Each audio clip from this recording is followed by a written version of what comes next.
Hey everybody, I'm going to review the Deafheaven show that I saw last night.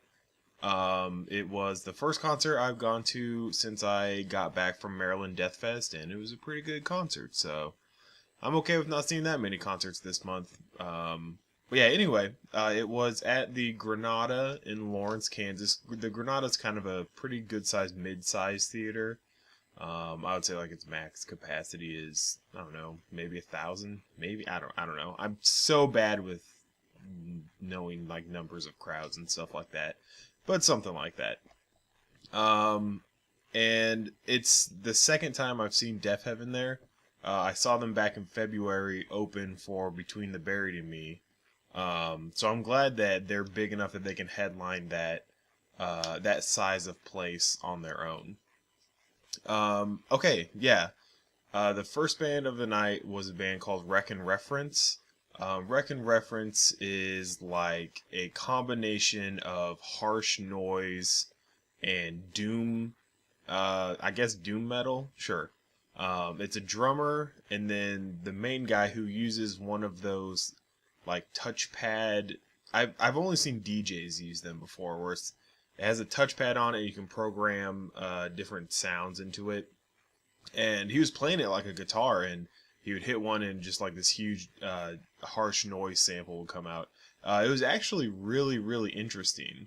The way he used it, I mean, it sounded just like a guitar. And I'm a pretty big fan of harsh noise, so I thought they did really good. um, the main guy and the drummer both shared vocals on the songs. I'm not entirely sure, but I think the drummer had like his vocals pitch shifted, which was kind of cool. But yeah, it was something different, and I can definitely see why Deafheaven had them out opening for him. Very heavy in a way that I don't know. I've never seen heavy done that way before, so it was pretty cool. After them was Pallbearer, the Doom band. This is my second time seeing Pallbearer. The first time was up at Maryland Death Fest, so I was kind of far back, and it sounded all right to me, but way too many people there and everything. This was a lot better. They played a lot. I think they played 5 songs, and 3 of them were from their new album. And it sounded their new album is going to sound really good. It was super heavy, but still like lots of melody in it, and some really good riffs. And then they played a couple from their album Sorrow and Extinction, which kind of came out around the time all these doom bands kind of exploded everywhere. But I always kind of thought Pallbearer was like above the other bands that are kind of in that movement. They kind of stood out to me. But yeah, really heavy. After their first song, I guess their guitarist, something happened with his guitar, so they kind of jammed for a little bit while he went and switched out his guitar. But luckily, it didn't really put a damper on the show or anything like that. Um, yeah, I didn't, because I really don't listen to Pallbearer that much on album. I'll probably be picking up their new album though. So I was kind of surprised that there really isn't any harsh vocals. I actually thought they would have sounded really good with some harsh vocals, but what they did was just fine. Yeah, there's a lot of people there. I think for Pallbearer just as much as they were for Deafheaven, which is pretty cool. They definitely deserve it, and yeah, I hope they do another U.S. tour once their album comes out. Okay, and then yeah, headlining was Deafheaven. I think Deafheaven is awesome. I think Sunbather is one of the most like important albums of like the last year.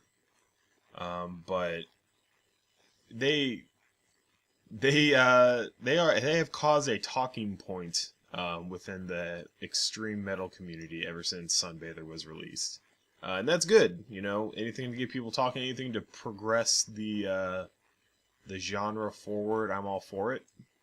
But I'll save that for something else. Yeah, they come out and they actually played all of Sunbather in its entirety, which was amazing. because I really like that album. George Clark is one of the best metal vocalists I've ever seen live. I think I said that exact same thing the last time I saw them. He just does inhuman shrieks, like black metal shrieks, but can also hit like the low guttural register. I was thinking to myself when I was watching him last night, I was like, he is like the black metal Mike Patton, and really he is. Like if it turns out on their next album he throws in some clean operatic vocals and they sound great, I wouldn't be surprised. Um, but yeah, so Dreamhouse was obviously awesome.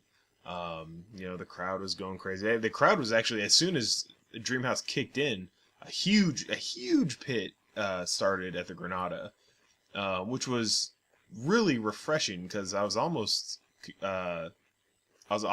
like a little hesitant to like witness the crowd at that show because I don't think Deafheaven is like a hipster band or anything like that, but I would say that they definitely attract those kind of people.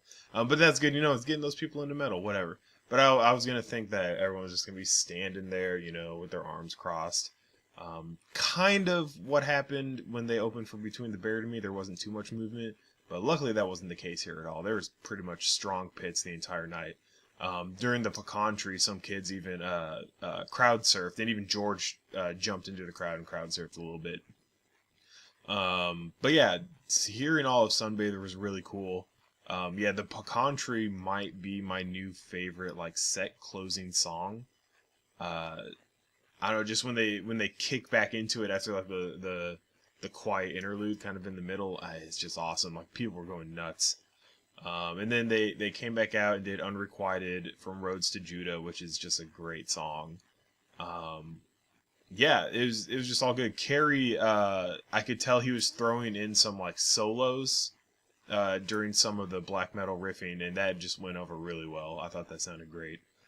The entire band sounded great. The entire night sounded really good, which credit to the Granada, because definitely, I think the first time I saw Deafheaven at the Record Bar, it was a little bit too like overpowered, and but this time it was just every single band tonight was perfect, which is hard to do because you're going from Harsh Noise of Wreck and Reference to Pallbearer, where you have to be heavy, but you have to get their vocals just right because they do clean vocals, and then to Deafheaven, which is just extremities, mixed with it's like extreme up here and then extreme down here all in one song, and they got it perfect. So kudos to them. Um, but yeah, it was probably one of the best performances I've seen, and that's coming from me who my last concert was Maryland Death Fest. So yeah, I was really really impressed, and I knew I was going to be impressed, and they blew away my expectations. So that was awesome. All right, that's going to be it for me for this review. I have a show coming up this weekend. Local death metal, including an Italian death metal band, so I might be reviewing that. But after that, don't know what's coming. I got Dying Fetus coming up. I think Cannabis Corpse just announced a date here, but we'll see where that goes. All right, bye.